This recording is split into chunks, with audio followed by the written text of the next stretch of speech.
That's crazy. My mom, she had a really good friend in high school named Katie, and my dad's great grandma, her name was Rose, and she's really good at what she does. She kind of named her like 10 million alleys. Please somebody walk her yeah, so she was like, I don't want my daughter to have to deal with that, so she wanted my name to be really unique. And so I think she and my brother's name is Sawyer. So oh, cool. Yeah. Like SAW? Yeah. Yeah. Like Tom Sawyer. So it worked out really well, I think. So my oldest, she listens to 12 years old. I love that. There aren't a whole heck of a lot of other Ulysses in his school. So there, and it's interesting. There are more. So we live on the U.S.-Mexico border. There are more Ulises, the Spanish variant, ULI instead of ULY. But I don't know if we were thinking a whole bunch about it when we named him, but I think that was part of it. We were like, let's make sure that stands out. Our other two have more traditional names, so Molly and Henry. Okay. But we call Henry Henzo, and they call Molly Malls, or Molly, or whatever we're feeling at the time. That's great.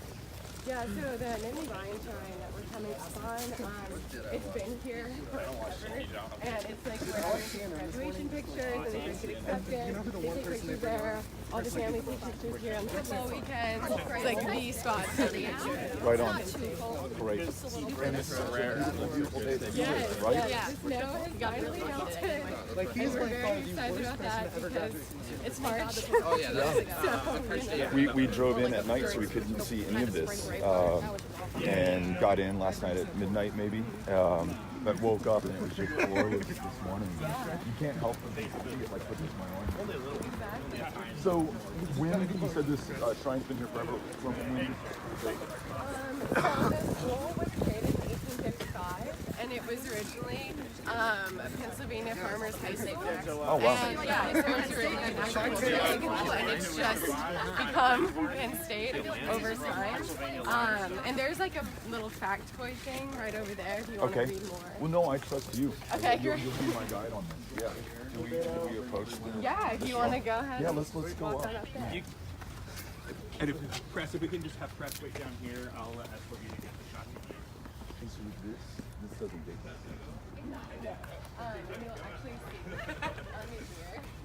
It's been broken up a couple of times. It's been replaced 3 times. The ear is here right now. On purpose? Like somebody One came in? was on purpose, some were on accident. That ear part How do you accidentally pull the ear off? So like you can pose on top of it and like stand on it and stuff. So what would probably do it? They tripped, they fell back, and broke the ear. Gotcha. That's my theory. Yeah. That's a charitable assumption, right? That somebody just accidentally fell off. This is great. So is this like kind of the heart, the center of campus? Yeah. You said the graduation pictures take place here. Yeah, it's just like a big landmark. It's the second most photographed location in Pennsylvania, behind only the Liberty Bell.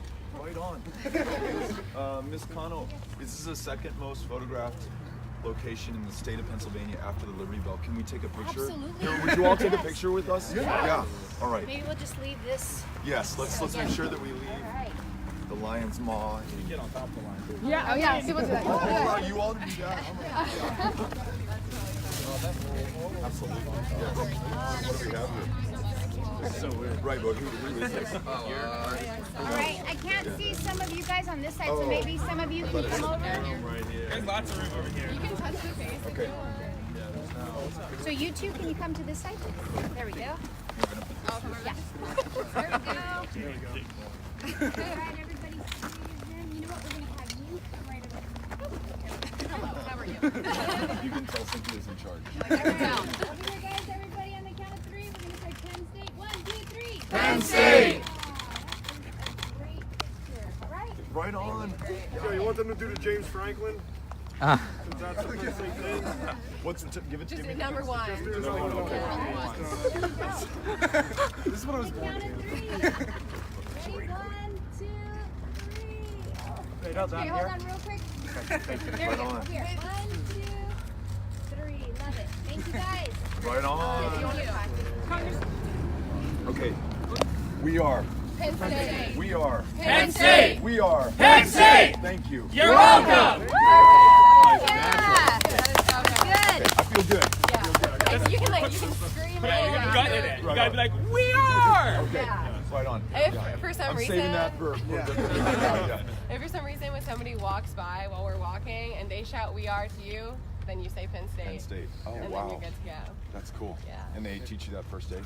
Oh, Teach yeah. them. On your tour, when you're touring campus before you Before you even come as a accept it. student. Yeah. Yeah. Can we just have everyone introduce themselves? Let's go with exact first and then steering.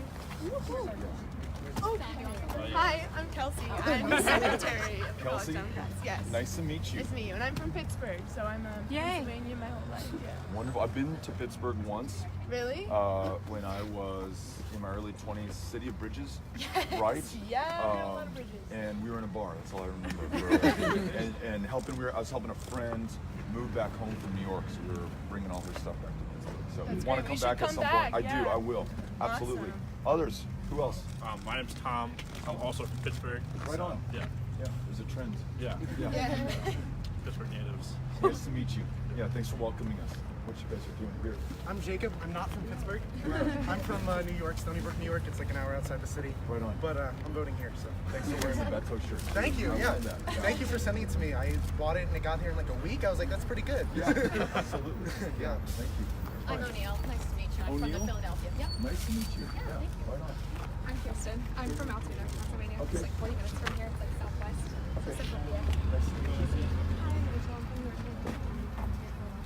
Nice to meet you. Thanks for welcoming me. I'm Jake, Lockdown, Pennsylvania, outside of Philadelphia. And you skate? I do. Yeah. I like that. Why the smaller deck? Why the smaller deck?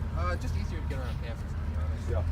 I always had, and I haven't skated in a long time, I always had a larger one. And then when we were campaigning in Texas, we were working with a videographer, and sometimes to get his shots, he'd be on a skateboard, kind of a tracking shot, and it was smaller than that one. And I got on it, and it felt so comfortable, and it was so easy to move on. It had these big wheels. So nice to meet you. Thanks for bringing it back. Yeah, no problem. Appreciate it. Who else do we have? I met you Yes, earlier. wonderful. Yeah, Rachel. Rachel. Yes. Good to see you again. Hi, I'm Freddie. I'm the outreach chair, West Philadelphia, born and raised. I'm also the loudest person here, so if you need someone to like shout and get attention or anything, I'm your man. Okay, help me on the We Are when we're doing Gotcha, that. I'll do it. ESP me the volume level I need, and then make sure everybody's responding in kind. We got it. All right. Awesome. Yes. We met Over here, Eric. Derek. Nice to meet you.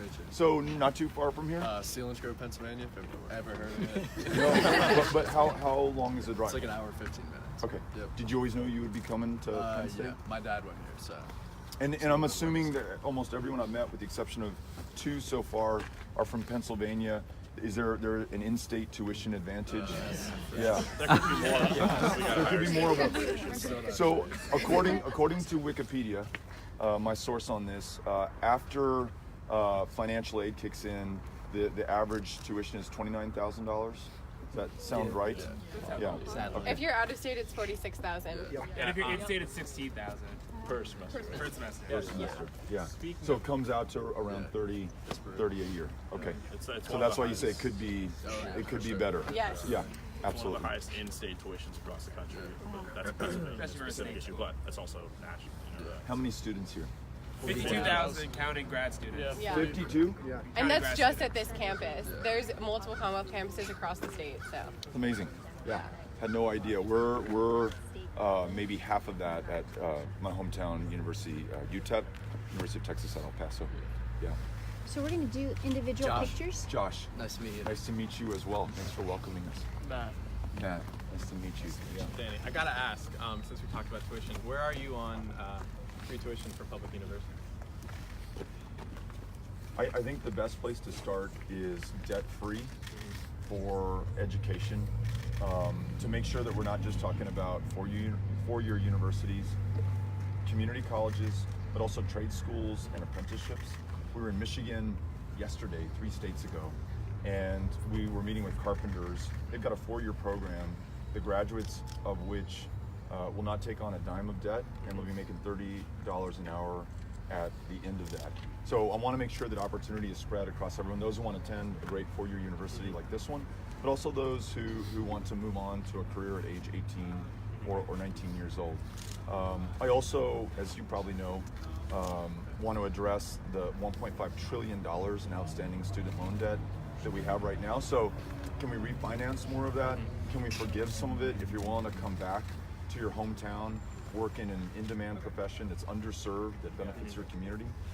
So those are some ways in which I'd like to make investments, but I'd like to focus on debt, to stop accruing it and to forgive it or refinance it where we can. So for the future, though, no on the free tuition for public universities, or? Yeah, I think if you're looking for a yes or no, I'm not there on a full free 4 years at a public serving university. But I appreciate you asking the question. No It's a good one. Yeah. We met earlier. Yeah. Any questions on this? It looked like you might have a. Yeah, I was actually going to ask, out of all policy issues, what do you think is the most important to you, actually? Because I think a big issue, at least in 2016, is there were a lot of platforms that were used. Like, for example, I believe in Medicare for all. I believe in this. I believe in this. But I believe it's also super important to have a strong stance on your policy. So, Yeah. Yeah.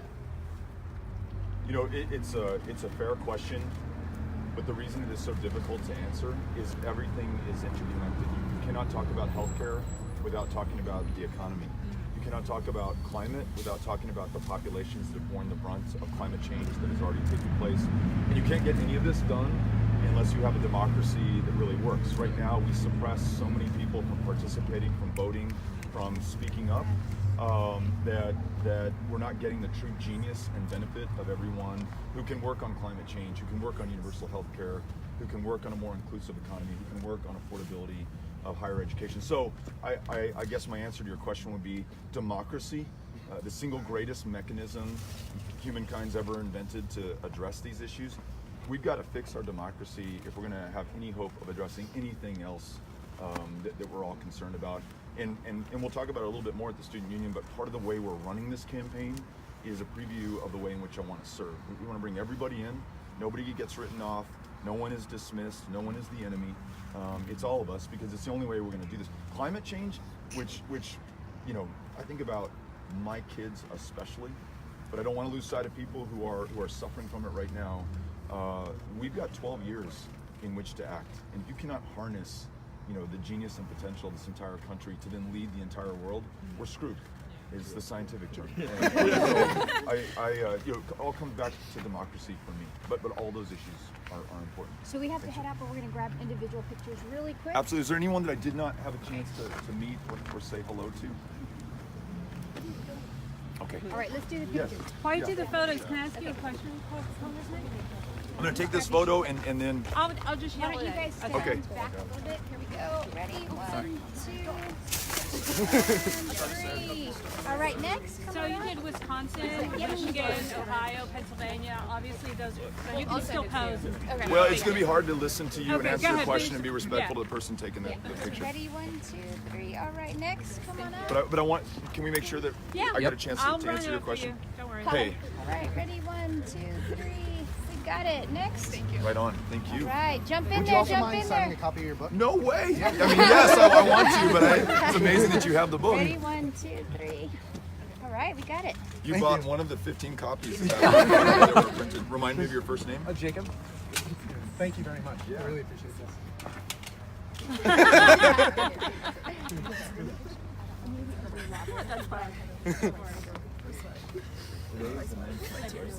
Yes. Thank you very much. Thank you for buying this. So cool. Yeah. Yeah, thank you. Yeah, thanks, All Jacob. right, who's Really next? appreciate it. Head on up. Here we go. Ready? 1, 2, 3. We got it. Next. Connell, I'm not shadowing. No, we're people. good. We're Okay, good. 1, 2, 3. All right, we got it. Next, Right on. come on up. 1, 2, and 3. Perfect. Next. Thank you. Yeah. All right. 1, 2, 3. Great. Right on. That's fast. 1, 2, 3. All right. Anybody on this side? Yes. Thank you. It's your phone, right? You want to do this side? Yeah. Ready? 1, 2, 3. Perfect. Next. Right on. Would you be able to sign this for me? Absolutely. It's my Trump out of office calendar. Remind me of your first name. Josh. Probably not. You'll just airdrop it later. We'll deal with that later. I'll just send a message to Steer. Thank you. All right, let's get a picture of you guys. Ready? Over here. 1, 2, 3. We got it. Right on. Thanks, Jeff. Thank you. All right, 1, 2. Got it. Next. Thank you. By the way, you're a Cowboys fan? I was growing up. 2, 3. All right. So my 12-year-old, inexplicably, though we raised him in Texas, is a Green Bay Packers fan. So on Sundays, that's what we're watching. Yeah. How about you? I'm a Raiders fan.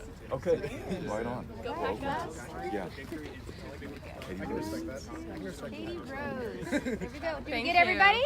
Oh, of course. Abby, by the way, I didn't get to meet you. Abby, nice to meet you. Thanks for coming out. All right, Abby. Why don't you, Abby, you take one step forward. So Okay, there we go. there we go. Perfect. 1, 2, 3. We got it. Thanks, Abby. Appreciate it. Nice to meet you too. Thanks for welcoming us. Excited that you're here. Yeah, I'm excited to be All here. right, It's we're gonna beautiful. start walking now. Okay. let's go. And I promise you I'd answer your question. Yes, ma'am. So you went to Wisconsin, Michigan, Pennsylvania, Ohio, the blue were all the Democrats traditionally held, but didn't when Clinton and Trump ran. But they also end up being very important in primaries, especially if there's a crowded field or a highly competitive field. You're right. Is that why'd you decide to come? This place, the places that I visited, the places we're going to go to, are really important to me. I want to make sure that we're not writing anybody off, and just as importantly, I want to make sure we're not taking anybody for granted. When we don't show up, we get what we deserve.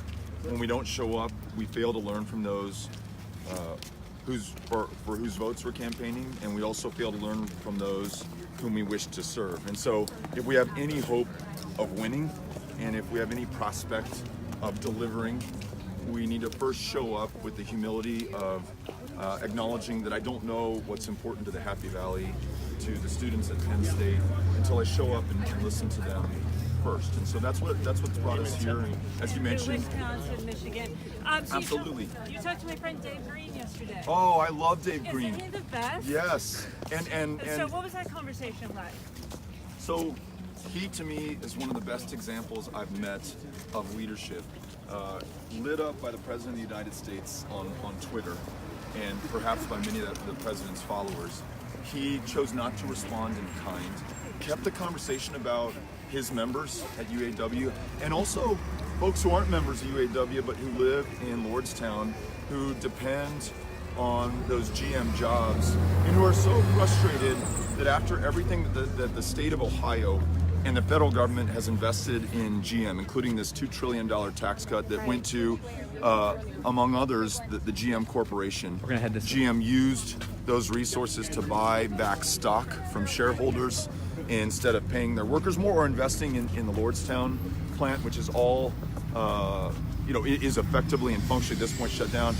This guy's just fighting for his community, and he does it with... He didn't take the bait either. He didn't take the bait, and he does it with a grace and a humility that elevates the conversation to where it should be. And so, yeah, I just count myself real lucky that he was willing. He had, I would imagine, one of the longest days of his life, and here we were with him at 7 o'clock in an otherwise empty union hall, and he was just helping me understand a community I had never been to before. So you were in Lordstown. We were in Lordstown with him. Isn't it great? I love it, and I also have to just tell you, it is shocking when you come off the turnpike, and the first thing you see, of course, is the Chevy Cruze plant with a massive Chevy Cruze billboard, massive facility, hundreds, thousands of parking spaces completely empty, and no life. It is incredibly sad, and I think it is worth doing everything we can, even what that community has done to make GM successful, what that community has done by extension to make America successful, to see if we can get those same jobs back, if not those jobs from another auto manufacturer, if not those, something that ensures that this highly trained, skilled, hardworking community can put all that talent into the success again of this country, and again of another company. Hey, but Katie Rose wanted to ask you a couple Yes. Let's steal one more question. I just want to Sure. make sure that I had clarity. Yesterday on abortion, you said it's a woman's right to choose. Correct? Absolutely. Is that included up until the third trimester? Listen, I think those decisions are best left to a woman and her doctor. I know better than to assume anything about a woman's decision, an incredibly difficult decision when it comes to her reproductive rights. And so Roe versus Wade, though it is being tested unlike any other time, is still the law of the land, must be upheld. And we must ensure that when we're talking about universal health care, we're also talking about women's health care. And when we're talking about women's health care, we're talking about women making decisions about their own bodies. Thank you very much. I will. Appreciate Thank you. it. We love Canada's first woman. We are very excited about that. I was actually going to ask you a question about that, but you answered so perfectly. Oh, thank you. May I ask you a question? Yeah, go for it. Absolutely. What are your opinions of the Black Lives Matter movement? Like thoughts? I think it is part of an incredibly strong, proud tradition of civil rights in this country. And this is my limited understanding. You know, when I look at all the high points of this country's civil rights struggle, there's always been those who were brave enough to go against the conventional wisdom, to suffer the criticism of the majority in many cases, to disrupt what too many people were complacent about. And you go back to those sitting at the lunch counter in Greensboro, North Carolina, those freedom riders on the Greyhound buses in the Deep South, Keep going. those who crossed the Edmund Pettus Bridge in Alabama, Martin Luther King.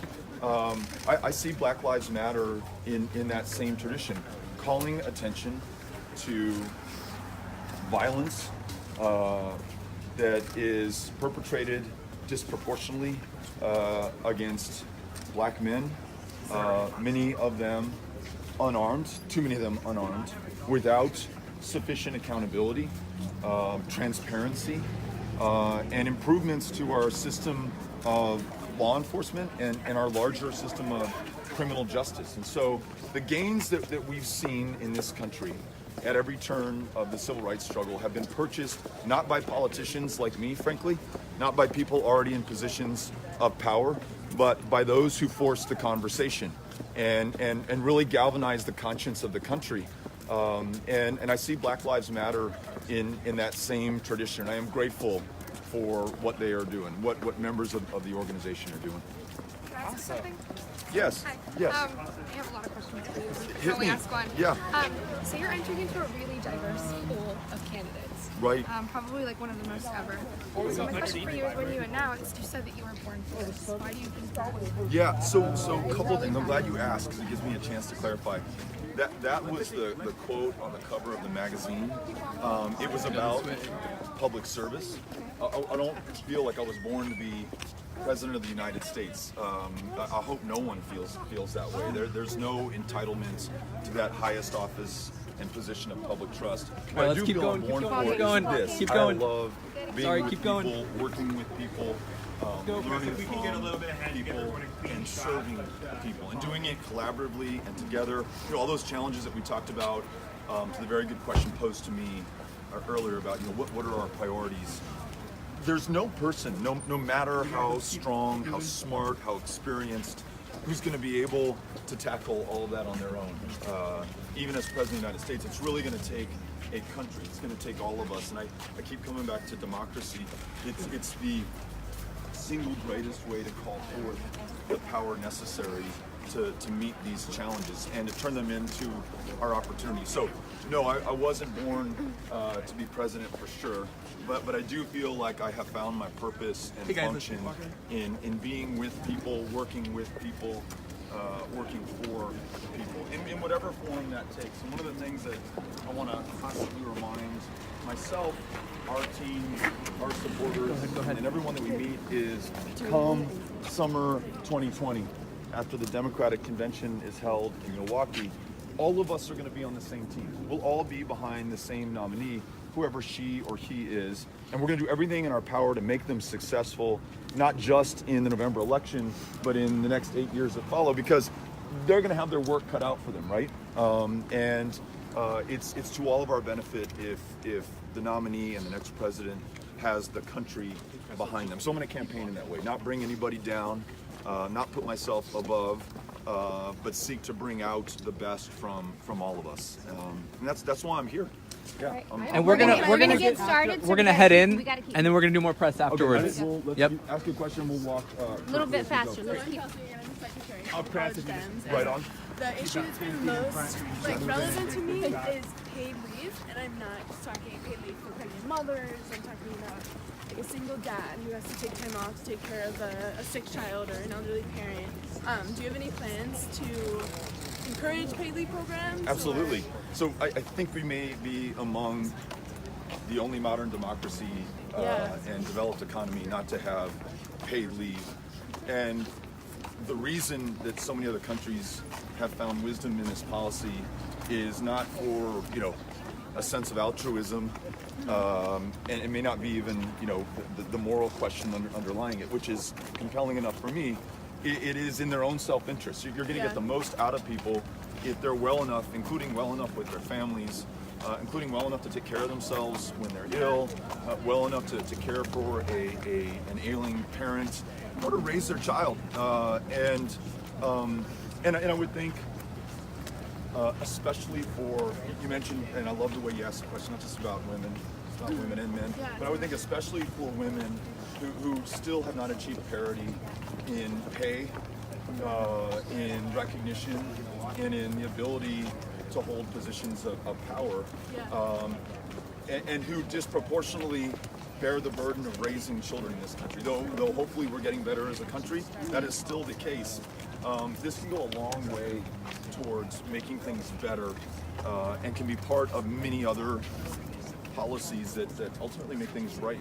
And so I like that is such a big part of the conversation right now. Grateful for the leadership of those who've introduced legislation to ensure it. And I think with so many things that we're talking about, we were talking about affordability of higher education. We'll be talking about universal health care later today. They're all investments, but they're investments that pay returns far greater than the initial cost. Let's make them, and let's make them while we still can. Thank you so much. Yeah, absolutely. Yeah. Why? My girlfriend, she couldn't be here today, and she asked me if I could give you that. She wants to really work on your campaign. She's a political science and international studies major at Pittsburgh right now, and she's graduating. And she applied as soon as you announced your presidential bid. As soon as she heard, she applied. She wants to work for you on your campaign. She couldn't be here today. What's her name? Bridget Geyer. Okay. Please tell Bridget I will read this. And as you can imagine, Connell, what day is this? Day 6? 6. This is day 6 of the campaign, so we're still building, and certainly we'll be hiring and building out the team. Connell, will you make sure that I read that? Okay, and Kano and Chris are both with me in the van as we're driving. And so I'll make sure that we read that and that we respond to Bridget. All right, thank you so much. Tell me your name? Derek. We're going to keep nice walking, to meet you. Beto. Nice to meet you. But he Thank has you a so question much. really quick. Okay, yeah, of As course. we walk. Very nice to meet you. Andrew Clifton from local Fox. Andrew, nice to meet you. So yeah, following up on how you're going to run your campaign in a crowded field like the Democratic Party this year, how do these little stops like at Penn State and little gatherings with the students, how does that help you differentiate and make yourself stand out? Go ahead, you're good. We're going to run a very positive, very ambitious campaign that seeks to bring out the best in all of us, that doesn't distinguish based on party or geography. You can't be too rural, too urban, too red, too blue for me to show up and listen to you. Not only do I think it is the best way for us to win the nomination and win in November of 2020, I think it's fundamental to our success in the next presidency to ensure that we can hit the ground running with the people of this country around the common cause and the common goals. Now, whether that's climate change and averting a disaster that will make life so much harder for our kids, whether it's universal health care, whether it's making sure that college, including Penn State, is affordable for everyone who wants to attend, whether it's making sure that you can work a job full-time and earn a living wage so you don't have to work a second or a third job as well. The only way we're going to get all this done is to bring this deeply divided country together. And so that's the way that I'm going to campaign. Thank you. Thank you. Appreciate it. Yes. So why do college campuses come to, and why should college students specifically be politically active in the first place? Great question. So first of all, I would say that college students are politically active right now. They're leading on so many of the issues that we just mentioned. Climate change. The reason that is a national conversation right now is primarily because of the leadership that young people have been bringing to this issue. Gun violence and the fact that we lose more than 30,000 of our fellow Americans by gun deaths every year.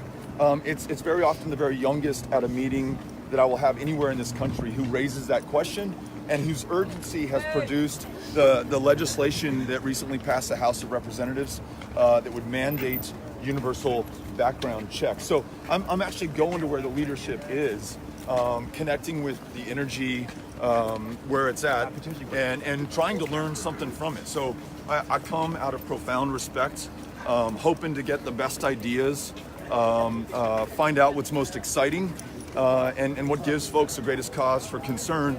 And then how do we build the coalition, the community, the movement, not just to win, but to enact the change that we all want to see. That's what's brought me here to Penn State today. Thank you very much. Thank you. Thanks for the great question. What are your thoughts on DC and Puerto Rican statehood? We got to do it. As someone who lives in the district, that means so much. Yeah. So you look at the response after Maria in Puerto Rico. My belief is, and look, I'm going to defer to the people of Puerto Rico. They should know better than I, right, from Texas. But if they had 2 U.S. senators fighting for them, the complete failure of electricity grid, the inability to provide medications, food, clean drinking water. How can we allow that to happen to our fellow Americans? We may be outraged in the states that we're in. That outrage needs a channel through elected representation, in addition to the elected representation they already have. That's my opinion. Again, the people of Puerto Rico, the people of Washington, D.C., really I hope will make this decision and the country will honor it. But yeah, I think it's hard to stomach the fact that we have fellow Americans who literally cannot vote for their government. Thank you so much. Thank you. Appreciate it. Yeah.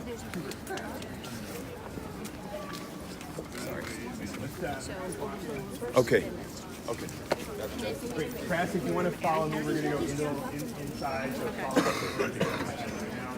It's good to see you, buddy. No, you can go. What's up, dude? You're looking at music today.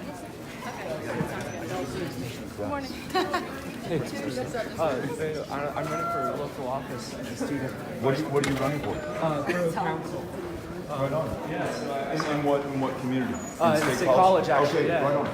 Actually, me and my partner Rachel, we met at Champs, and one of the big things I saw was when you spoke and the amount of passion you had.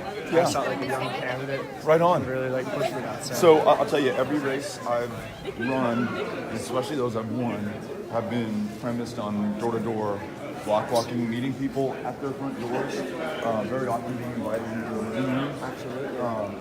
Having the chance to kind of get things from their perspective, and then reflect that in how you campaign. Absolutely. That's actually why I'm here. I want to hear what's on the minds of folks here. It's the only way I can hope to win their votes. If you don't show up, you don't deserve to have that chance. So wish you luck. Thank you When's so the much. election? It's actually May 21st is the primary. But, this coming May. this upcoming May. right on. So here's my card though. But thank you so much. You're close. Yeah. Thank you, man. Of course. Best of luck. Just want to say hi to you. Thank you. Thanks for saying hello. Appreciate it. Yeah. Can you keep Tom's number? Yeah.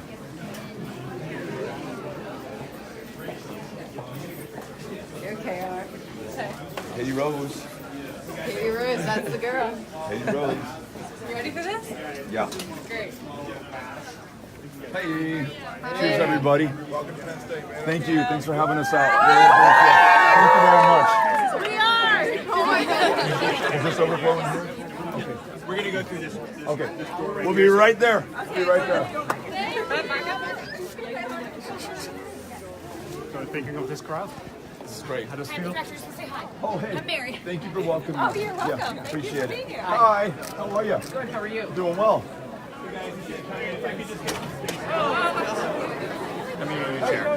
are you? Good to see you. Thanks for welcoming us. Unless you were just hanging out here already to begin with, yeah.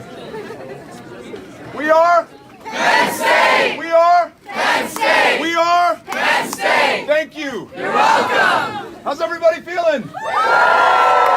Me too. It is absolutely beautiful here. We drove in last night. It was dark. It was late. Couldn't see it. Woke up. It's one of the most glorious days of my 46 years on this planet. Thank you for having us in the Happy Valley. Thank you for the warm welcome. Whether you came to see us or you were just hanging out here with your phones held up already, I just want you to know that it means the world to me to come from far west Texas to a part of the country that I have not been to before, and to receive this kind of kindness and welcome. It is the kind of respect that we give to one another that I would love to see in our national politics going forward, where we could care less whether you're a Republican, a Democrat, whether you come from a rural or an urban community, whether you've been here for 6 generations in your family tree, or whether you just got here 6 days ago. No me importa. Doesn't matter to me. All that matters now is that you are an American, you're a human being, and we still have the opportunity to treat each other accordingly. Profound respect, civility in our conversations, and coming together on common ground with common cause for the common purpose of the United States of America. Now, whether that is universal, guaranteed, high-quality health care, confronting the challenge of a changing climate, changing because of our own excesses and our own inaction, whether it's true and real criminal justice reform that confronts the fact that some, more than others, will bear the brunt of law enforcement. Some, more than others, are likely to be locked up. Some, more than others, upon release, are going to be checking a box on an employment application form, meaning they're not going to get the job. Some, more than others, after release, will not be able to go to Penn State because they will not qualify for the student loans or grants or scholarships. If we want to receive the full benefit and genius and potential of every single American, then we treat every single American with the respect and the dignity that they are owed as human beings. You all with me on this? So I am here today to introduce myself to you, to let you know that I would love to serve you as the next president of the United States of America. And this community, everyone who is here, this institution, is so important to me as a candidate, as hopefully a public servant, and as someone who wants to have the wisdom of your experience and your perspective. So I know that we're going to be holding the main event in another room, but I wanted to come and thank you for being here. If there is time, I would love to take photos with folks after the big event, maybe as we're walking out to the van. But if I don't get a chance to see you again on this visit, know that we will be back to Central Pennsylvania. Know that I am grateful for what you are doing. And know this, someone asked me, I think a reporter, what are you hoping to do to help people to vote and to get involved in their democracy here at Penn State? And my response, as it is at the University of Texas at El Paso, as it is at Southeastern Community College in Iowa, as it is in every institution of higher education and every senior high school classroom for that matter, is the same. You are not the leaders of tomorrow. Would never expect that from you. You're the leaders right now of this moment on anything that matters. The change that this country has been able to enjoy has been purchased by the leadership, the action, the boldness of young people in this country. You're doing it already on every issue that I just mentioned. It's not people like me who seek positions of public trust or who are already in power. It's people like us, everyone in this country, who forces that change. So for what you have already done, for what you're doing, and in advance for what you will do, thank you all, and thanks for having us out here today. Very grateful. Very, very grateful. Thank you all. Nice to meet you. Thanks for having us out today. Really appreciate it. Let's get the back. Thanks for having us out. Thank you. Were you all making the noise? Yes. No me importa. Saludos. Right? Thank you. Thanks for having us out. Thank you. Thank you. Appreciate it, man. Thank you. Thank you. Thank you very much. Oh. I went to high school. No way. Junior high. Austin High School? Austin. Junior high. Right on. New Mexico Military Institute. Thank you. That's right. Thank you, sir. Is your contact information in here? Okay, thank you. I just got photos of my dad. We're taking a left right. Hey, feeling good. Thank you. You guys, if you want Taking to a say left. hi to him afterwards, go down. Thank you all for welcoming us. Jamba Juice. Good morning to you. Good morning. Yeah. Good morning. Thanks for having us out. Good morning. Good morning to you. Thanks for having us. Texas. Good morning. Let's go Texas. Good morning. Nice to Good meet morning. you. Thank Nice you to for meet your you. speech. Looking forward to it. Oh, right on. I am too. I am too. Hey, I'm good. Yeah. Nice time, man. Thank you. Right here, right here, right here, right here, right here, right here, right here. All right. Thank you. Thanks. Appreciate it. Beto. Mr. Moore, can I ask you a question? Come on up. Yeah.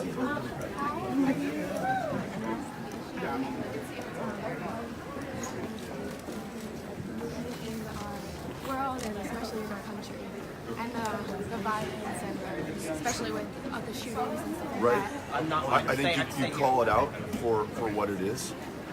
You have a president who has encouraged it, who's called white supremacists very fine people.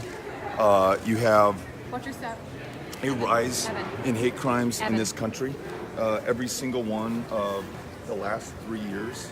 I think you have some real challenges that you have to confront and call out, and then you have to lead by example. I talked about the profound respect in which we need to treat one another, listen to one another, even when we disagree, and especially when we come from different backgrounds and walks of life, traditions of faith, statuses of immigration. All of that I think is critical. And then I think confronting the really hard truths surrounding this country's history, slavery, segregation, of suppression that is ongoing today. All of that is fundamental to stopping some of this incredibly deadly rhetoric connected to the rise in hate crimes, and it is also connected to repairing so much of the damage already done. Yeah. So what would you say in response to the fact that in New Zealand they responded, within like 10 minutes or really quickly after their shooting in the mosque recently, and the U.S. never really seems to respond quickly to gun violence and issues of hate. Yeah. How would you get through to Congress to be able to enact those changes? I'd build on some of the progress that we're already seeing. As you may know, the House of Representatives a few weeks ago passed universal background checks. So the first meaningful gun legislation in that body in a decade, or maybe more. So build upon success where we have it, and then lay out the cost. In lives, more than 30,000 a year, whose lives are being lost in the big sensational tragedies in churches and in schools and in concerts and in public events, but also on a daily basis in some of our cities across this country. Something so numbingly common that it doesn't make the headlines, and we don't really think about what we're allowing to happen to each other. And so I think a president that reflects the truth, the facts, but also helps to define, working with everyone, a path forward on this. So I think about universal background checks. I think about banning the sale of weapons of war into our communities.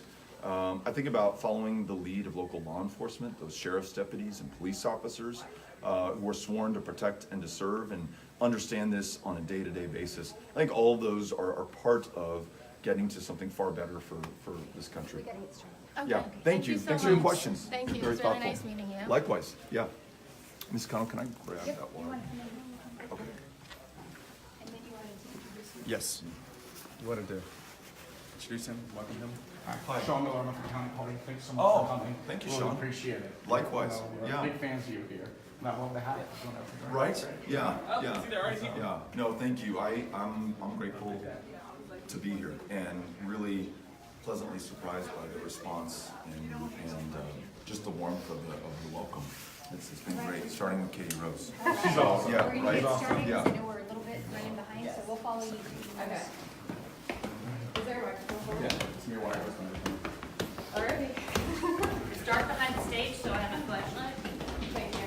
And then, when I go out, I just start, correct? Yeah, Who's going out first? I am. Okay. I'm just gonna go for it. Yeah, just go out there. Okay, behind stage. That's fine.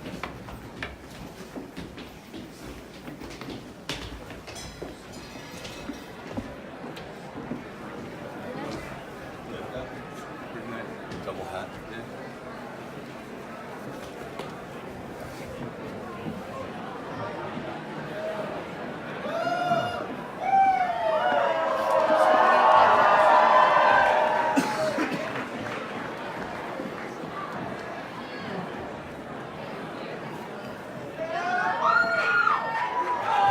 Beto, can I get a quick picture before you go on? Yeah. Everyone's good in there. People are. Okay, cool. Sorry we're a little late.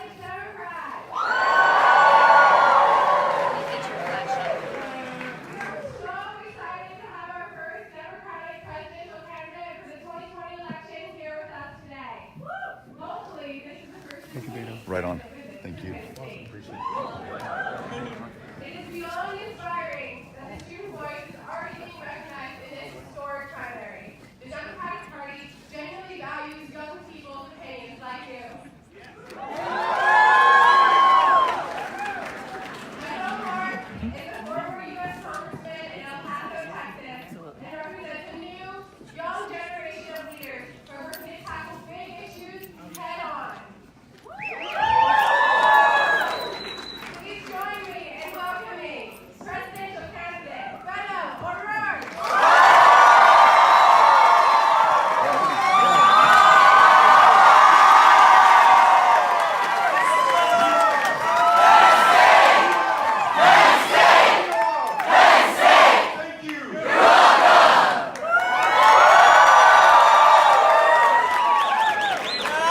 So great to be here with you today. So great to come in late at night in absolute darkness, not be able to see where I was or the beauty that surrounded me, and to wake up to one of the most glorious days I've ever had on this planet in my 46 years of existence. This has been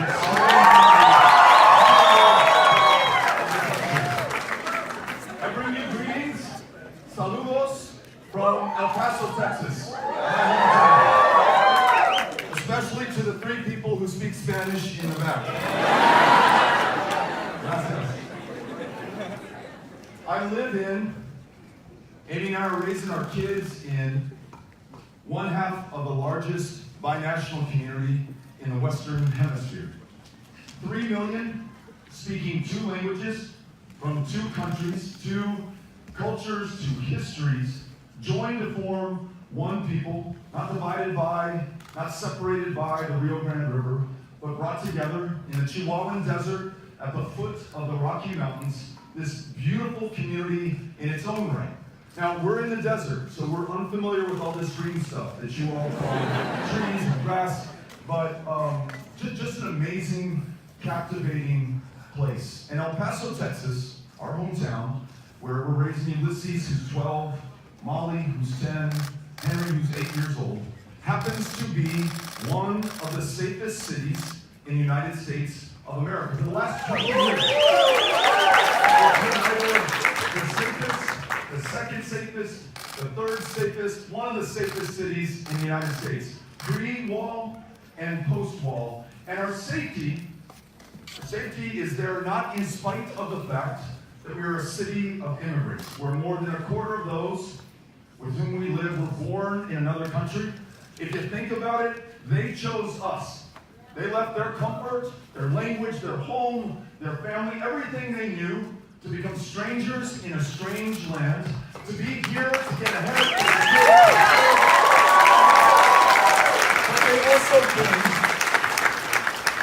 But they also came here because they were called to us by this experiment, this idea of America, and to contribute to our success. So we are safe in El Paso. We are safe in our communities, not in spite of the presence of immigrants. I would argue because of their presence. So, this country that is comprised of so many from so many different places. When you're looking at your family tree, you might be able to trace it back in America 10,000 years. You may be able to trace it back 300 years. Perhaps your ancestors were brought here in bondage and literally built this country, built the wealth that so many enjoy, and the descendants of those who built that wealth disproportionately are unable to enjoy. You may have come here and your ancestors as an asylum seeker, as a refugee, as an immigrant, called to economic opportunity, wanting to join your family, fleeing persecution. Let's keep that in mind when we honor the words of my former colleague, John Lewis, who said, "We all came here to this country in a different ship, but today we're in the same boat." When we think about those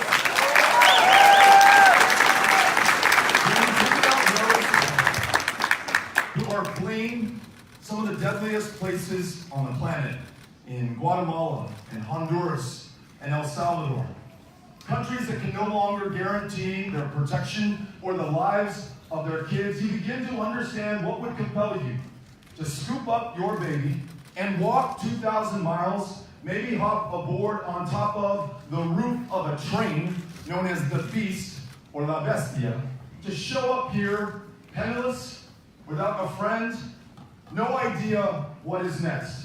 And then imagine at that most desperate and vulnerable moment, the United States government, which if we are still a democracy, and the government is the people, and the people are the government, that is all of us, we take that child for whom you risked your very life from your arms, we deport you back to the very country from which you fled, we put that child in a cage, we separate you with no hope or prospect of ever being able to join again. Tantamount to torture, a cruelty that we try to avert our eyes from, turn our backs on, or lay the blame at one person or one party. As long as these conditions persist, as long as we do these kinds of things to our fellow human beings, it is on all of us. But here's the upside. In this democracy, if we can fix it, we can make it work, if it reflects our values, who we are, the reality in our lives on the ground and in our communities, not only can we ensure that every single one of those separated families is reunited, we can rewrite our immigration laws in our own image, in the image of our communities, free more than 1 million dreamers from any fear of deportation to the United States.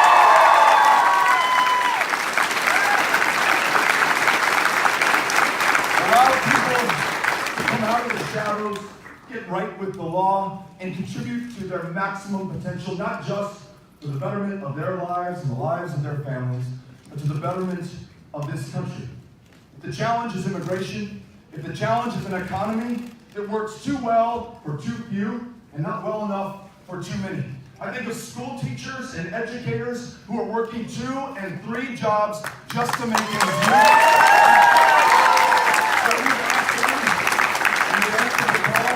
On the most important job, unlocking that lifelong love of learning that is inherent to every single one of us as a human being.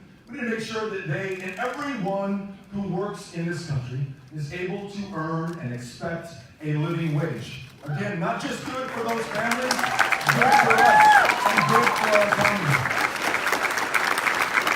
One of the most famous progressives, and in more than a century of progressive politics in this country, though he was a Republican, Teddy Roosevelt, said that you're not going to have something like political democracy, where all of us count, all of our voices are heard, all of our votes go towards the candidate of our choice, the policies that will benefit us, that reflect our perspective and our experiences. You will not get political democracy until you have something approaching economic democracy in this country.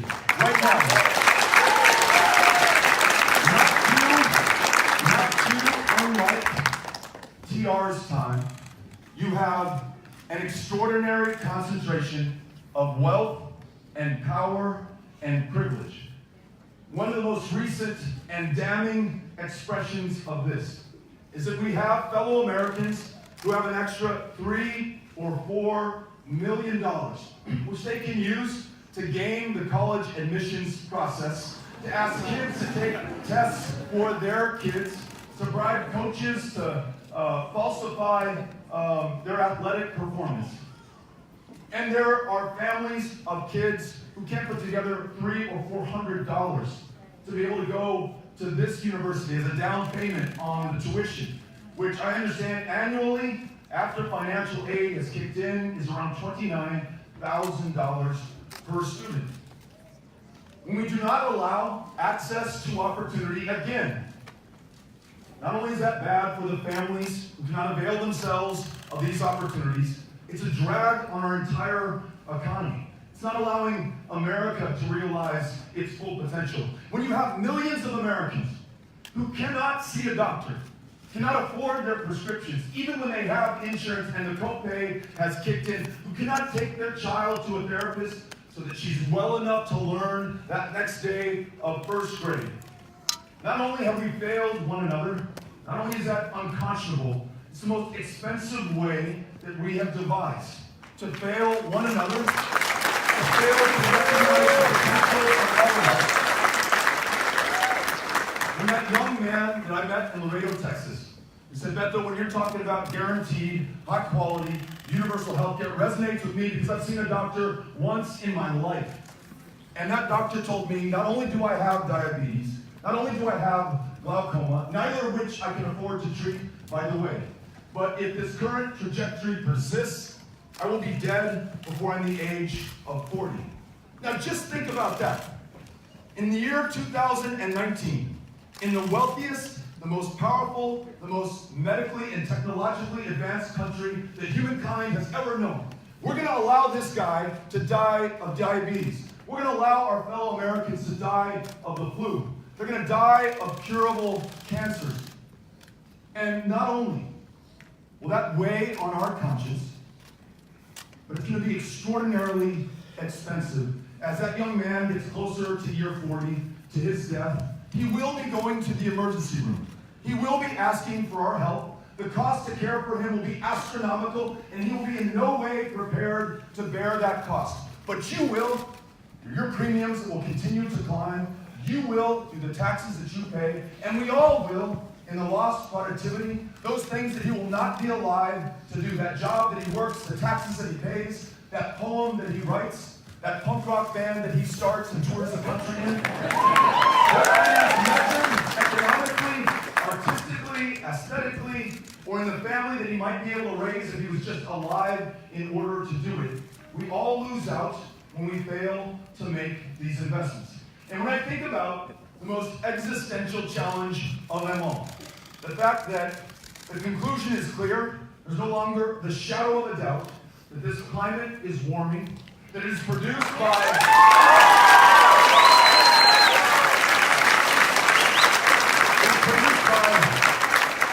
our emissions, our excesses, and our inaction.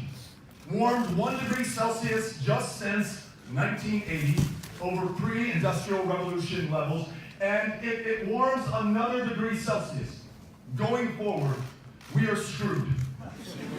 That is the term the scientists use. What that means is the climate change we are already experiencing today. Unprecedented wildfires in California and other parts of the world. 58 inches of rain fell from the sky in my home state of Houston, Texas in 2017. It is the landfall record for as long as we have been keeping them in North America. And it also happened to be the third 500-year flood in just the last 5 years. The droughts that our farmers are undergoing who grow our food and the fiber that feeds and clothes us. Those scientists say they're connected to climate change, and they will become more severe and more frequent and more profound. They will undermine our ability to even live in some of the communities that we call home today. The war in Syria produced after the longest drought that country had seen, people fleeing the countryside, coming into the cities. Whether it's war or migration or the very lives that we purport to care about, all of that is jeopardized unless we take action. And the scientists also tell us, and this is the best of the good news that we can expect, there are 12 years left to us to take bold, decisive action together. If we harness the political will of more than 320 million people, if we harness a more conscientious capitalism that brings ingenuity and innovation and entrepreneurship to bear on this problem as well, if we reassert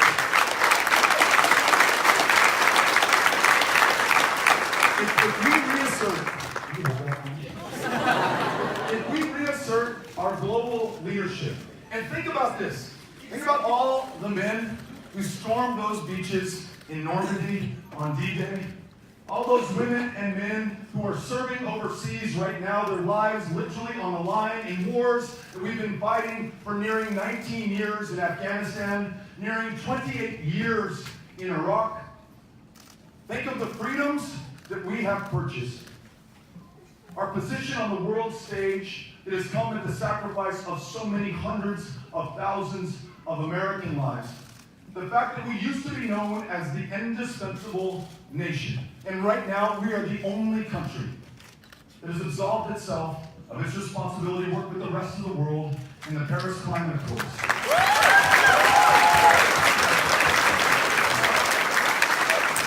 Though this administration and this president has dug us an awful hole, it also presents perhaps our greatest moment of opportunity and promise to reassert global leadership, because even if we all band together in the face of this threat and this challenge, it will not be enough. It's going to take the world. And there is one country whose people can help to establish that leadership. It will have to be by example and by service and sacrifice in this country to begin with. It will also be a convening of the nations of this planet around the threat that can extinguish ultimately human life on this planet. Now listen, all of this that I talk about and everything that we can do to meet it is premised on the greatest single mechanism that humankind has ever invented to call forth the genius and the ingenuity, the resolve and the power of a people. And that is our democracy. And our democracy right now,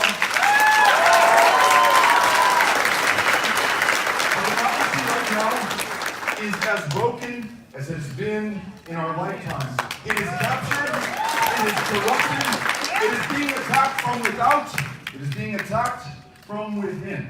We have to make sure that corporations who've been equated with people, money, which is equal to speech and Citizens United, that allows corporations to spend unlimited amounts of money in our elections and their ability to purchase legislation and the policies that follow, that allows the opioid epidemic that we see raging across this country. We are 4% of the globe's population. We are 85% of the globe's consumption of opioids. That didn't just happen. We didn't just choose that. Corporations, big pharma, corporations like Purdue, which marketed opioids to prescribers and doctors as non-addictive miracle painkillers. Most of those who are getting arrested for purchasing fentanyl and heroin on the streets started with a legal prescription of an opioid, even though those executives in those companies knew the addictive properties of what they were selling. And yet, none of them have done any time behind bars. None of them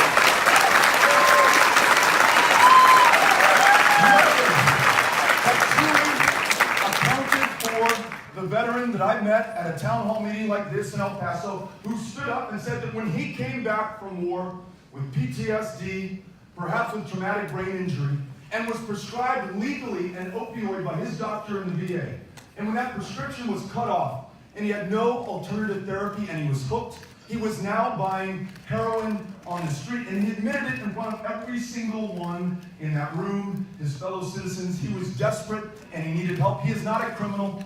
He should not go to jail. We should treat him with compassion and care, get him back on his feet.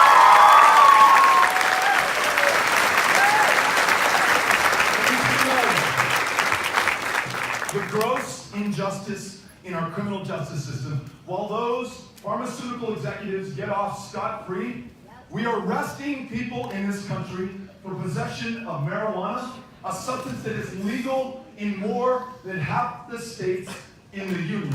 And you know what? Marijuana use is relatively the same amongst Americans of all races and ethnicities and backgrounds and walks of life. But you also know what? That disproportionately it is African Americans who are arrested for possession of this substance.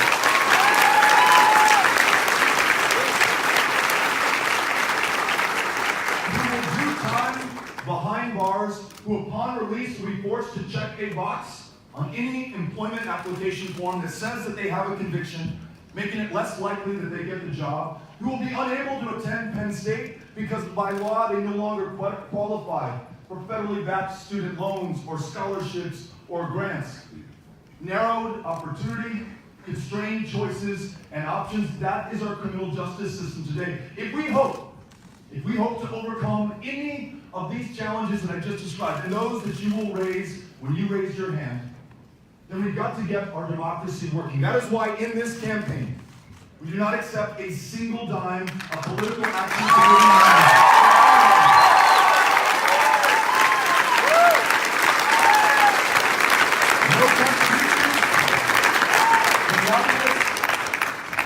and we campaign everywhere. Everyone is important. Wherever you are, whoever you voted for last time for president, as I shared with my friends in the other room, no me importa. I do not care.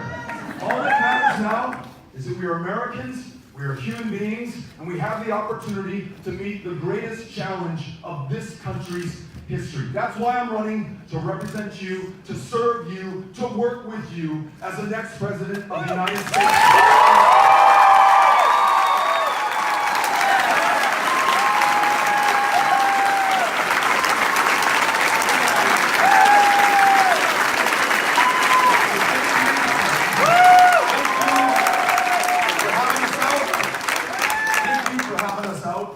Thank you for the very warm welcome to the Happy Valley.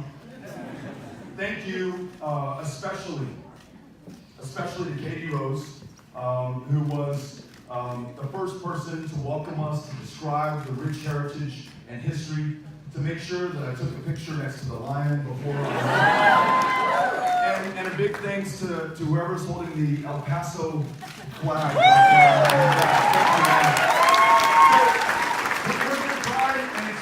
In democracy, I'm going to hand the microphone over to you. If you all can work together to... Sorry, I'm not going to do that. I was told we only had one microphone, but it turns out we have two. So Cynthia Cano, who is our everything on the road, along with Chris Evans, she's going to take the microphone to you wherever you are. We're going to try to get the most into this conversation that we can. Yes? Hi. So there's a lot of really qualified female candidates running this year as well. What will you do to empower women in Congress?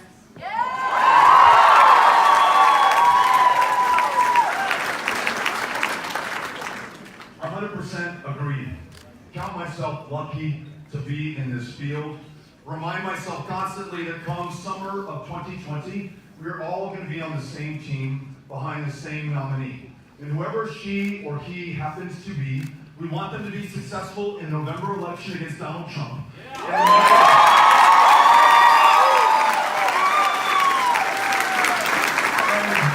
we want them to be even more successful as the next president of the United States of America. So this campaign cannot be about tearing people down, denigrating our opponents, vilifying other people in our democracy. It's got to be about lifting people up, expecting the best out of them, and making sure that at the end of the day, we are all on the same team. So you asked about my campaign specifically. We have so many women who are leaders in our campaign. My last campaign for Senate in Texas, run by Jody Casey, an outstanding leader in my hometown of El Paso. Much of the leadership in this campaign from women. And I've got to tell you, whoever the next president is, their administration must reflect the true genius and diversity of experience and talent and expertise in this country. Every single position of public trust will benefit from that kind of pursuit of talent. So you've got my commitment on that. You've got my commitment to support whoever the nominee is with everything that I've got. So thank you. I appreciate that.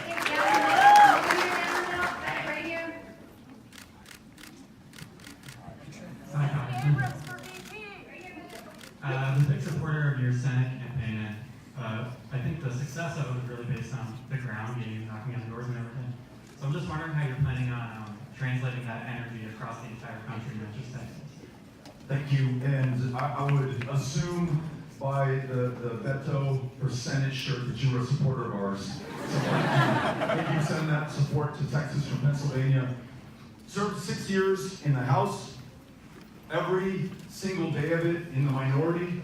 The only way to deliver for those veterans whom I served on the House Veterans Affairs Committee, for those active duty service members whom I served on the House Armed Services Committee, for my 750,000 constituents in El Paso, Texas, was to reach across, walk across the aisle, and find that Republican partner in the majority with whom we could get it passed. So expanding mental health care access for veterans, we did that with Republicans. Expanding protected public lands in Texas, a state not known for it, we did it with Republicans. Improving border security and the flow of people and trade at our ports of entry, making us more secure and creating more jobs, did it with the Republicans. So when I campaigned for Senate, in a state that was for so long, too long, written off as too red to even compete in, we didn't write anybody off, and we didn't take anyone for granted. We went to not the reddest county in Texas, but I believe the reddest county in the United States of America,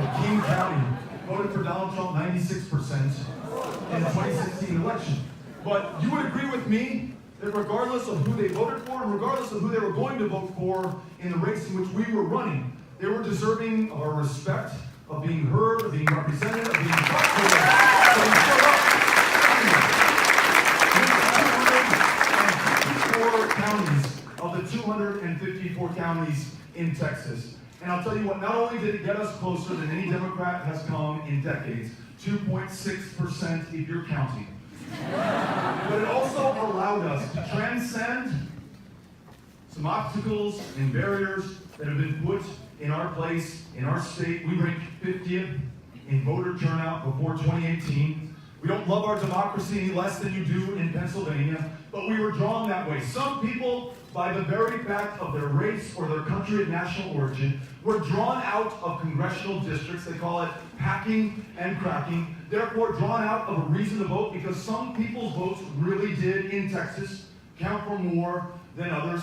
And I would say effectively drawn out of their democracy. So how do we transcend that? Well, obviously, we need a new Voting Rights Act. We need to end the racist voter ID law.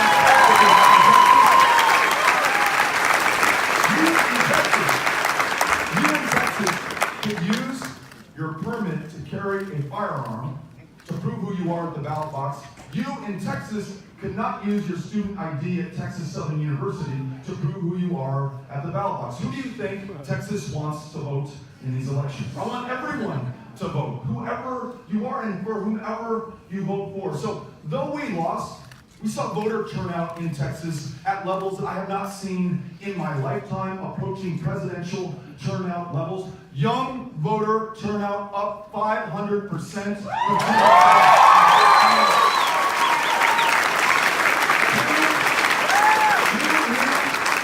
Democratic members of Congress elected from seats that were long thought to be safely Republican. And get this, in Harris County, home to Houston, Texas, the largest city in our state and the most diverse city in the United States of America. 17 African American women won judicial positions.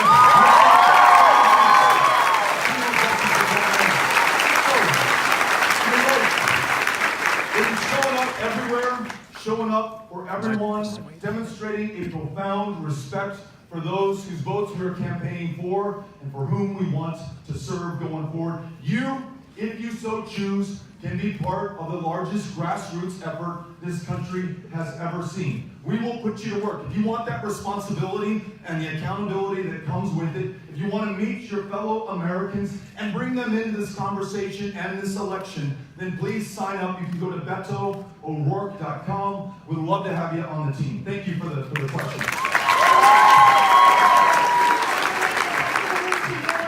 All the way to the back to your left. Got it. Hello, hi Beto. Keep fighting the good fight and doing great so far. So my question is, you made a lot of important points with climate change, and AOC's offered a really bold plan with the Green New Deal. I guess, as president, would you adopt that policy at face value? And if not, what kind of modifications or changes would you make to it? Thanks. So we mentioned the threat that we understand, another degree Celsius, and we're cooked as a planet. We mentioned the opportunity before us, 12 years within which to act. We fear the judgment of our kids and grandkids come year 2050 on planet Earth, who will look back on us with extraordinary pride, or will be wondering, who are those pendejos back in 2019, 2020, who squandered the best opportunity for planet Earth and humankind?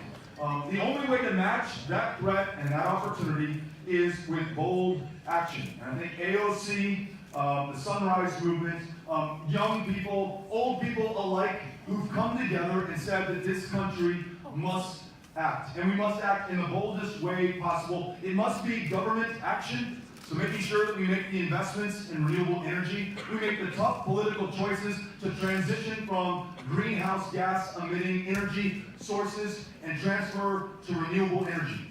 Texas might be part of the path. We generate more wind power in our state than does any other state in the union. El Paso, my hometown, is building out utility scale solar, renewable, plentiful, and you know what? It's also tied to our economy. That's another thing I like about the Green New Deal. The two fastest growing jobs in the United States of America today are solar energy jobs and wind energy jobs. And the other thing the Green New Deal does is it acknowledges that those communities who have already borne the brunt of climate change and pollution and the spike in rates of asthma and cancers and MS near the big polluters typically are poorer communities and far too often communities of color. So let's make sure that as we make the investments in one another and in our communities, we also repair some of the damage done. We ensure that opportunity is equal for all. And we also, as I said this at the outset, we also harness the engine of a more conscientious capitalism, the power of the market, to also make sure that we address these challenges. And then beyond the Green New Deal, that reassertion of global leadership, because as a farmer shared with me in West Burlington, Iowa a few days ago, she may or may not believe in climate change, may or may not believe it requires this kind of bold action, but if it does, she does not want to bear the burden alone. She does not want this country to do so by itself. And the answer is, she's right. And even if we did everything we could, it would be not enough. China has 4 times the number of coal-fired plants than does the United States.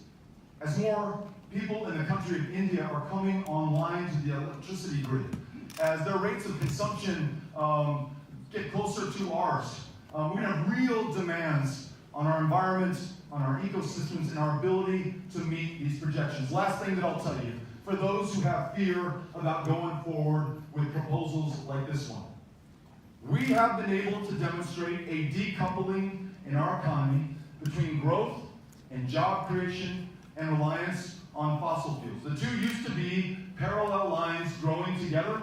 We have seen productivity and job growth and economic growth continue to climb for too few, but continue to climb overall in this country as we have seen the use of carbon-based energy begin to level off. It's a great way to think about this, not having to sacrifice jobs or the economy or the ability to improve the way of life for our fellow Americans. So yes, let's be bold, let's come together, let's get this done. If we don't, it'll be our kids and grandkids and the people of the future who bear the brunt of those consequences. Thanks for the question.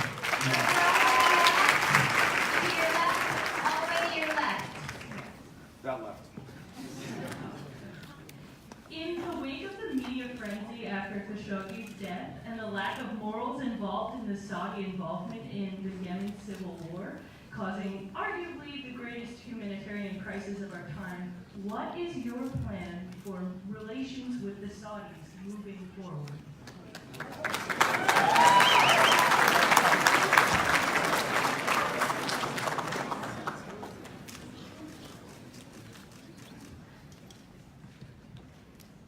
I think the values of this country, premised on the idea that all of us are created equal, this extraordinary experiment in democracy, the premium placed on human rights, the human rights of every single human being, those cannot be values of convenience.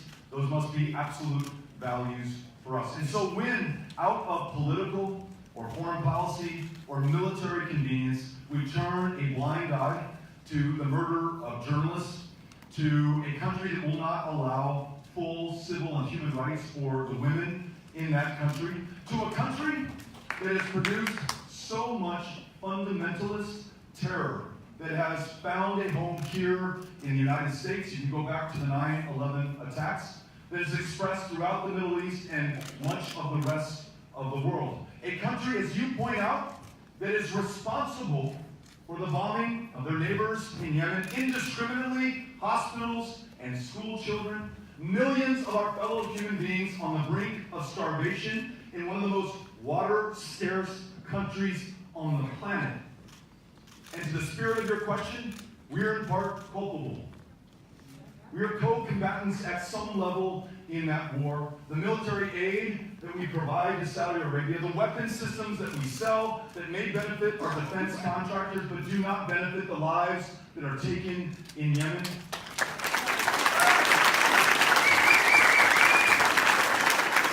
We have to call that out. And we have to have friendships that are based on mutual values. It's the only way that the rest of the world is going to take us seriously. But then let me say this. So agree with you about Saudi Arabia.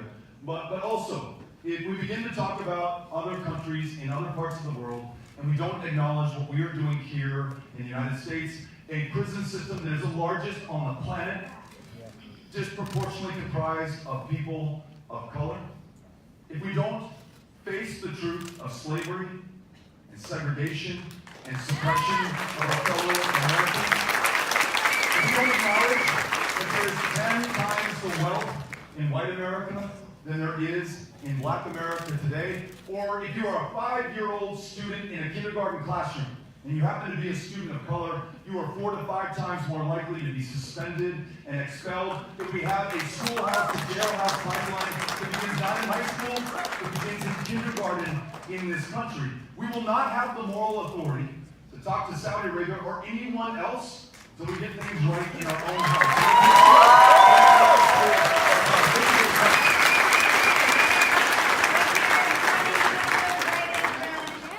To your left, kind of, a little bit. There we go. ¿Qué tal, Beto? Mucho gusto. Es un placer estar aquí con ustedes. Gracias. Gracias. So my question has to deal with campaign finance. You recently pulled in $6.1 million.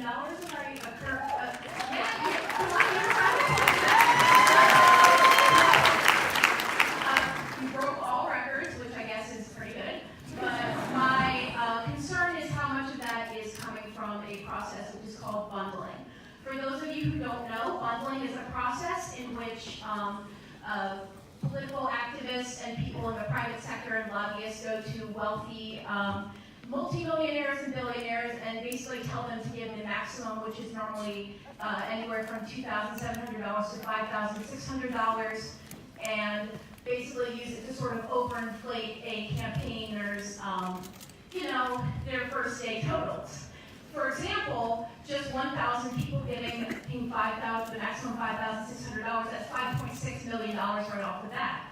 Your campaign has not released the number of individual donors you have, nor has it released the average donation. Now, I'm not accusing you of that, but the fact that your campaign is currently working with notorious mega bundler Louis Sussman gives me a bit of a clue. In addition, when we look on your website, we don't really see anything in terms of a solid platform for policies. It's mostly just platitudes in a merch store. So I guess two-pronged question. One, are you going to... Sorry, please allow her to ask the question. Yeah. So two-pronged question, I guess. One, are you going to release the number of individual donors and their average donor donation? Because I know your campaign has that data. If it didn't, it would mean you'd be running a very incompetent campaign, and I don't think you are. You seem like you have your stuff together mostly. And two, when are we going to get an actual policy from you instead of just like platitudes and nice stories? Yeah!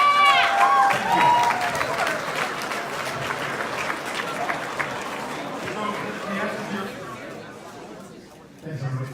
So the answer to your first question is yes. In addition to how much we raised, the fact that we raised it from all 50 states, the fact that we took not a dime from a single PAC or lobbyist, we will release the average and the number of donors. To your second question about policy, I'm going to try to be as specific as I can. I mentioned our criminal justice system. I called for the end of the prohibition on marijuana and the expungement of the arrest records of everyone who's been arrested for marijuana.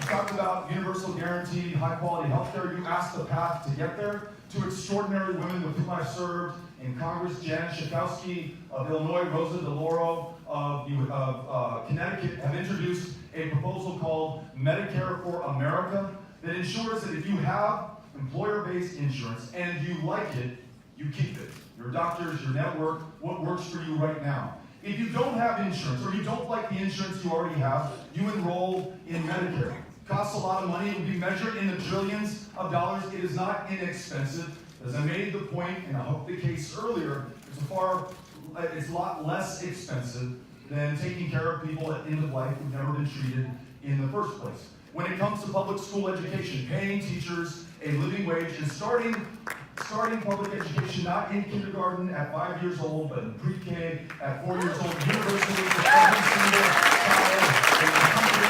I was asked about the Green New Deal. I answered the question about the Green New Deal. When I talk about rural America, I talk about an opioid crisis which is disproportionately felt in rural America. I talk about those whom we must hold accountable for the crisis and the way in which we must treat those who are enduring the crisis, not through incarceration, but through compassion and treatment and care so that they can get back up on their feet. So in every single policy area, I'm trying to describe not just the goal and the aspiration, but the path that we will take to get there. I understand if we disagree or come to different conclusions. That's the genius of our democracy. I appreciate you being here and asking the questions. Thank you.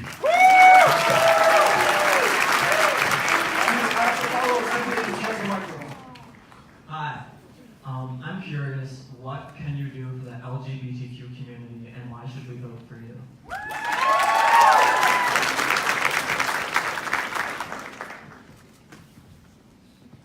As president, I would sign the Equality Act, which guarantees the full civil rights of every single American, regardless of their sexual orientation. As president, I will continue to listen to members of the LGBTQ community and be guided by them. Yesterday in Detroit, met a transgender woman who asked me what I was going to do about violence perpetrated against transgender women, specifically transgender women of color. And I asked her to inform me and guide me. She said it is sometimes days before law enforcement responds to the violence or deaths perpetrated against transgender women of color. Not too unlike what I heard in Milwaukee the day before. the problem of human trafficking in that community, specifically women and girls of color, who when their parents report it to the police sometimes wait days to respond, say, just wait to see if your daughter comes back. And then far too often, if she does, she is prosecuted as though she were the criminal and not the victim. In Texas, it is a defensible argument before a judge that someone of the same sex came onto you, and therefore you had to kill them. In Texas, there are 30,000 kids languishing in the foster care system. CPS, Child Protective Services, so under-resourced and understaffed that kids are sleeping atop and underneath the desks. And yet in Texas, by law, you can be too gay to adopt one of those kids. In Texas, it is legal, literally, to fire you based on your sexual orientation or refuse to hire you in the first place. And we are not alone. And so civil rights, or human rights, are a national and federal concern, and so we must have federal action. The Equality Act gets us a long way towards redressing this injustice and making sure that, again, we call forth the full potential and promise from every single person. But it also is a function of how we treat and talk about one another. A president who describes Mexican immigrants as rapists and criminals, Klansmen as very fine people, attempts to stop all Muslim travel to the United States of America, with the implication being that Muslims are dangerous, has had profound negative consequences on all of us. Hate crimes in this country have been up every single year for the last 3 years and counting. On the same day that President Trump signed the executive order attempting to ban Muslim travel to the United States, a mosque in Victoria, Texas was burned to the ground. Perhaps more profoundly devastating and damaging, when you listen to our children. Third grade Mexican-American girl in El Paso asking, why does the president not like me? When I tell that story in Houston, family says we have a third grade daughter as well. She came home from school the other day asking if we were in the right country because she's Muslim. Though she was born here and we were born here as well, though in my mind that doesn't matter. What is that going to do to her conception of herself, her value, her worth, what she can do in this country, or whether she should be in this country? So making sure we celebrate the talent, the vitality, the human life of every single one of our fellow Americans has got to be the defining value of this country, in law, in action, and in the words that we use. So thank you for asking the question.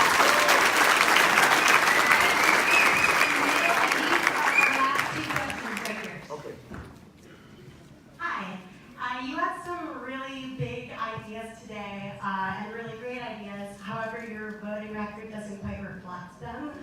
While you were in the House, you supported Trump and GOP attempts to loosen requirements in hiring Border Patrol agents, chip away at the Affordable Care Act, kill a ban on oil drilling in parts of the Gulf of Mexico, lift a 40-year oil export ban, and also supported Republican legislation that protected utility companies that started wildfires. Are these indicators of what you would do as the president? Thank you for the question, for the accountability. On the first issue of Border Patrol, what I sought to do with Republican colleagues was to speed the transition of returning service members to this country who want to be able to work in law enforcement. Going through the red tape and the bureaucracy to find function and purpose and a job after you just put your life on the line for this country doesn't make any sense to me. I want to make sure that we get people in place into positions that are incredibly important. The Affordable Care Act, not exactly sure of the vote to which you refer, but I support the ACA. I want to expand the ACA. I live in a state that has suffered from a lack of expansion. Though the federal government offered 100 cents on the dollar for expansion of Medicaid, our state refused it. Millions of my fellow Texans are unable to see a doctor. The largest provider of mental health care services in my state is the county jail system. People are getting arrested on purpose to treat schizophrenia or bipolar disorder. So I support the ACA. I want to see it expanded. I want to go far beyond what the ACA provides today. On energy, I have made it clear that we need to transition to renewable energy resources. We also must acknowledge that I drove here on a Dodge Grand Caravan that burns gasoline. I want to be able to produce those energy resources here in this country for as long as we need them. I want to speed the transition as quickly as we possibly can. And so you're right to look at my voting record. You're also right to listen to the answers to the questions that you pose. And then the great thing at the end of the day is that you will make the decision about who our nominee will be and who your next president will be, and we will all honor that. So thanks for being here. Thanks for asking the questions.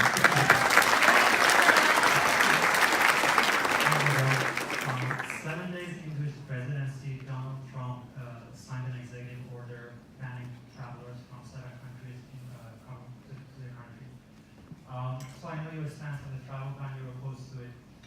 If elected president, would you pledge to reverse the travel ban within the first 7 days of your presidency? Yes.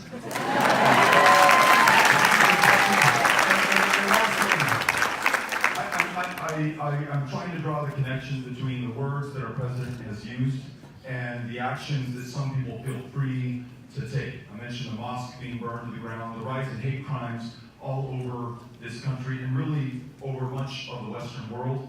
We just lost 50 of our fellow human beings in New Zealand. Islamophobia, the hatred, the violence committed in its name is alive and well in this world, and we do not need a president who fosters it, who encourages it.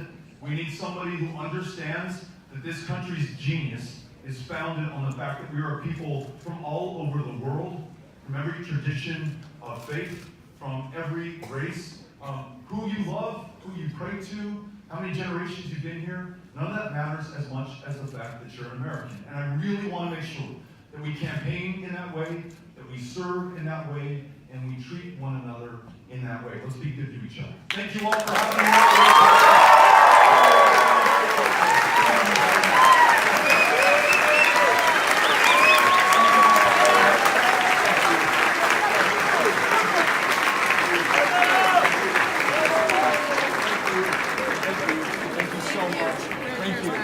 Thank you, man. Appreciate it. Thank you. Thank you. Thanks. Thank you. Yes, thank you very much.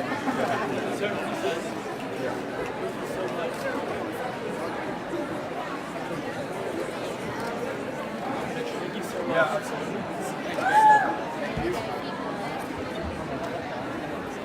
All right. Thank you all.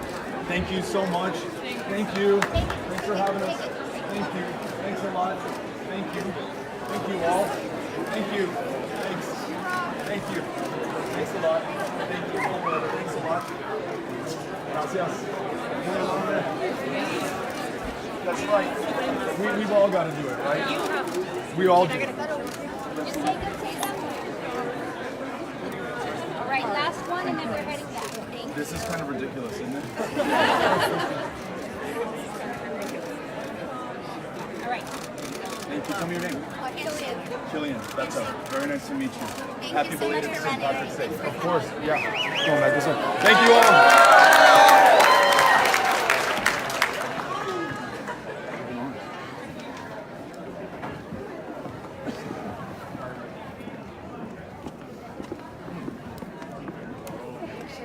Absolutely. You want to come in the light?